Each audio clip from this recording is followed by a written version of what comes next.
Super 20 classes में सभी छात्र और छात्राओं का हार्दिक स्वागत और अभिनंदन है। आइए हम कक्षा 10 के लिए एक न्यू बैच शुरू करने जा रहे हैं मैथ का, और काफ़ी ज़बरदस्त तरीके से आप लोग देखेंगे, एकदम सिंपल तरीके से मैथ हम एक्सप्लेन करेंगे आप लोगों के लिए।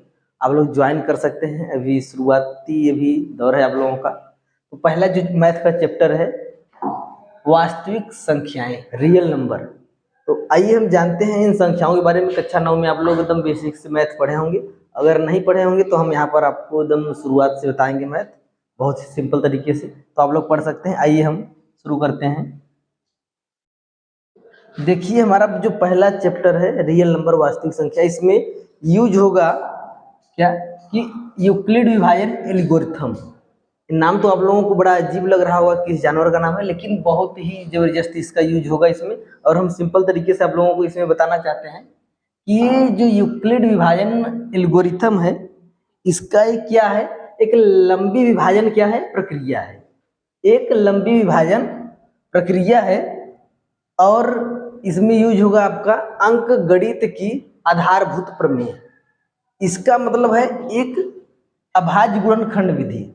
आप लोग अभाज्य गुणनखंड विधि जानते होंगे, जैसे कि अगर हम निकालना चाहें 18 का गुणनखंड करना चाहें, ठीक है,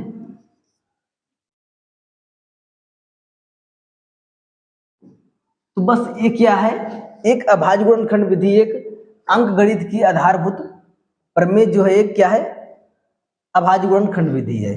और इधर जो आपका है कि लंबी विभाजन प्रक्रिया क्या है, जैसे कि हम 15 में एक प्रकार से भाग दे 4 से,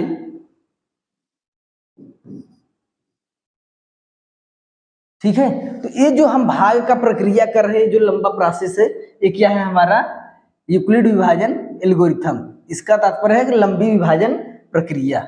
इसका यूज हम दो तरीके से करेंगे। एक तो दो या दो से अधिक संख्याओं का हम HCF निकालने में करेंगे, और एक यूज पूर्णांकों की विभाज्यता के गुणों से संबंधित अनुप्रयोग।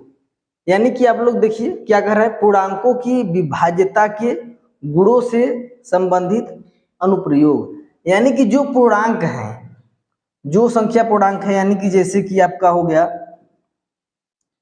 15, एक किन किन संख्या से विभाज्य है, ये किस किस संख्या से विभाज्य है, ये लिखना है ना। जैसे 3, 5, ठीक है, 1, और ये संख्या खुद 15 से भी। तो ये क्या है, इसका मतलब यही है कि जो हमारा पूर्ण संख्या पूर्णांक है वो किस किस संख्या से विभाज्य है।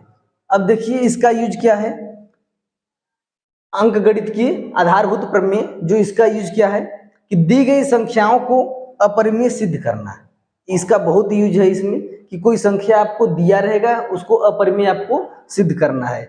और दूसरा क्या यूज है, यह पता करना कि दशमलव प्रसार शांत है या नहीं। शांत दशमलव प्रसार आप लोग 9 में पढ़े होंगे, शांत और अशांत। और यही इसमें सिद्ध करना है कि यह पता लगाना है कि यह दशमलव प्रसार शांत है या नहीं। आइए हम थोड़ा सा जान लेते हैं नंबर के बारे में।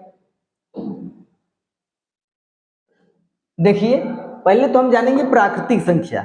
इन सब नंबरों के बारे में थोड़ा सा अगर हम जान लेंगे तो थोड़ा सा सही रहेगा, क्योंकि इसका बहुत यूज होगा इसमें। एक तो हम जानेंगे प्राकृतिक संख्या क्या होती है। तो प्राकृतिक संख्या यानी कि जो प्रकृति में हम लोग यूज करते हैं 1 2 3 4 5, ये सब क्या है, हमारा नेचुरल नंबर है, यानी कि प्राकृतिक संख्या।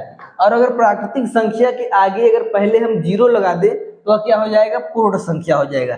तब संख्या हमारा क्या हो गया, पूर्ण हो गया। यानी कि 0 1 2 3 4 5 डॉट डॉट इनफाइनाइट तक।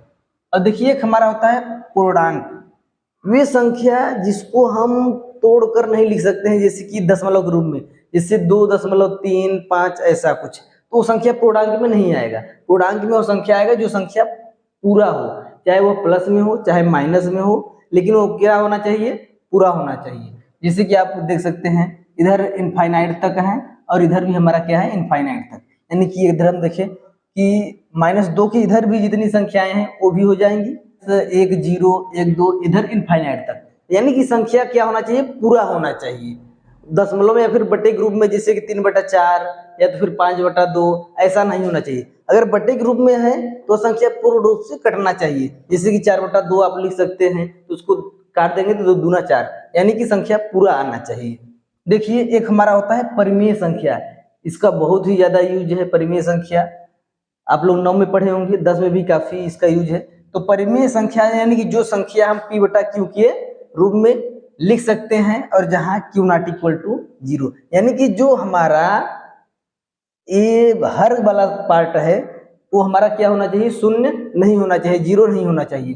तो जो हमारा परिमेय संख्या में आ जाएगा, आप लिख सकते हैं कि 0 भी हमारा परिमेय संख्या है, 1 भी हमारा परिमेय संख्या है, और 5/2 भी हमारा परिमेय संख्या है, और 3/4 भी हमारा परिमेय संख्या है।